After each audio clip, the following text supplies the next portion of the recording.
अवधेशवा के बहिन सपनवा में आवे छे अखिया के नींद चैन रात का जगावे छे अवधेशवा के बहिन सपनवा में आवे छे रिकॉर्डिंग स्टूडियो।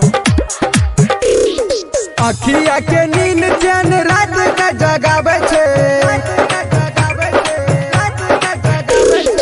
अखिया के नींद चैन रात का जगावे छे अवधेशवा के बहिन सपनवा में आवे छे अखिया के नींद चैन रात का जगावे छे अवधेशवा के बहिन सपनवा में आवे छे रात भर हम मसाज करावे छे अवधेशवा के बहिन सपनवा में आवे छे।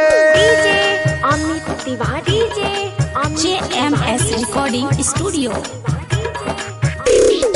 अखिया के नींद चैन रात का जगावे छे अवधेशवा के बहिन सपनवा में आवे छे रात का बुलावे छे खूब पजियावे छे लग में बुला का हमरा खूब पजियावे छे रात का बुलावे छे खूब बतियावे छे लग में बैठा का हमरा खूब पजियावे छे मीठी मीठी बात क्या का हमरा लुभावे छे मीठी मीठी बात क्या का हमरा लुभावे छे अवधेशवा के बहिन सपनवा में आवे छे भर रात हमसे मसाज करावे छे अवधेशवा के बहिन सपनवा में आवे छे। अमित तिवारी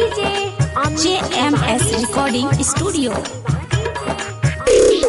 अखिया के नींद चैन रात का जगावे छे अवधेशवा के बहिन सपनवा में आवे छे हर दिन मान हमार वही पर है चुमा लेला फोन पर हर दम कहे भर दिन मान हमार वही पर है चुमा लेला फोन पर हर दम कहे सब दिन हमरा उछाती देखावे छे सब दिन हमरा उछाती देखावे छे अवधेशवा के बहिन सपन में आवे छे सब